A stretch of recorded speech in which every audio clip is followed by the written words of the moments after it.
7 अगस्त को राहुल गांधी ने press conference में कहा कि इलेक्शन कमीशन बीजेपी के साथ मिलकर देश भर में वोट्स की चोरी कर रहा है। उन्होंने कहा कि एक बड़े सिस्टमैटिक तरीके से वोटर लिस्ट में फेक वोटर्स ऐड किए जाते हैं और ये सारे वोट्स बीजेपी को जाते हैं। विधानसभा और लोकसभा के बीच में जादू से नए वोटर आते हैं और जहां भी इन नए वोटर्स ने वोट किया वहां वोट बीजेपी को गया। 5 तरीके इन्होंने बताए जिससे ये किया जा रहा है। पहला, डुप्लीकेट वोटर्स, यानी एक ही वोटर के अलग अलग जगह 2, 3,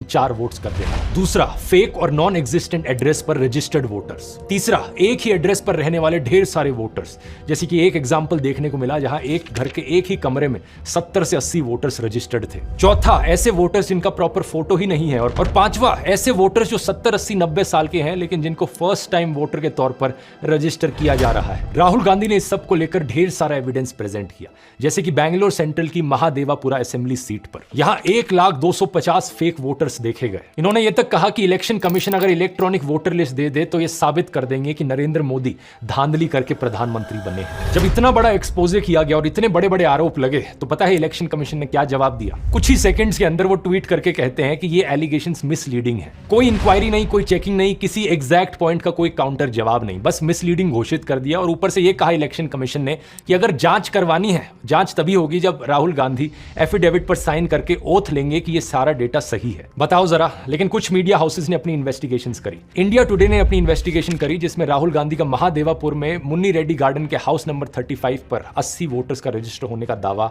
सही मिला। ये 10 से 15 स्क्वायर फीट का एक कमरा था जिसमें केवल एक व्यक्ति रहता है, जिसके हिसाब से इस घर का ओनर बीजेपी से जुड़ा जयाराम रेड्डी है। लेकिन इस एक कमरे के एड्रेस पर 80 से ज्यादा वोटर्स रजिस्टर्ड थे। अब बात यहां पर यह है दोस्तों कि ये पहली बार नहीं है ऐसे आरोप लगे हों। दिल्ली इलेक्शन से पहले भी ढेर सारे सबूत प्रेजेंट किए थे आम आदमी पार्टी ने, जो दिखा रहे थे कि एक वोटर फ्रॉड हो रहा है। इन्होंने एक ही विधानसभा में शादरा में 11,008 वोट काटने के लिए एप्लीकेशन दी। उस वोटर फ्रॉड को भी कई सारे मीडिया चैनल्स ने कवर किया था। ग्राउंड पर गए, लोगों से बात करी और वो चीज सच मिली। इस चीज को मैंने बड़े डिटेल में कवर किया था। यहाँ रिलेटेड वीडियो के लिंक पर क्लिक करके आप उस वीडियो को देख सकते हैं। सवाल लेकिन इलेक्शन कमीशन से पूछा जाना चाहिए, आखिर कितना सबूत चाहिए तुम्हें जिसके बाद तुम मानो कि यहाँ पर कुछ गलत हो रहा है। फ्री एंड फेयर इलेक्शन कराना इलेक्शन कमीशन की जिम्मेदारी है, तो सवाल उठने पर इलेक्शन कमीशन एक्शन क्यों नहीं ले रहा? बहुत सारे सबूत दोस्तों जो राहुल गांधी ने बताया, आप उन्हें खुद जाकर वेरीफाई कर सकते हैं। इलेक्शन कमीशन की खुद की वेबसाइट पर ये नंबर्स डालकर चेक कर सकते हैं। ये बात बार बार सही साबित हो रही है और अगर सुप्रीम कोर्ट और इलेक्शन कमीशन यहां पर एक्शन नहीं लेंगे तो यहां हमारा देश एक डेमोक्रेसी है भी या नहीं?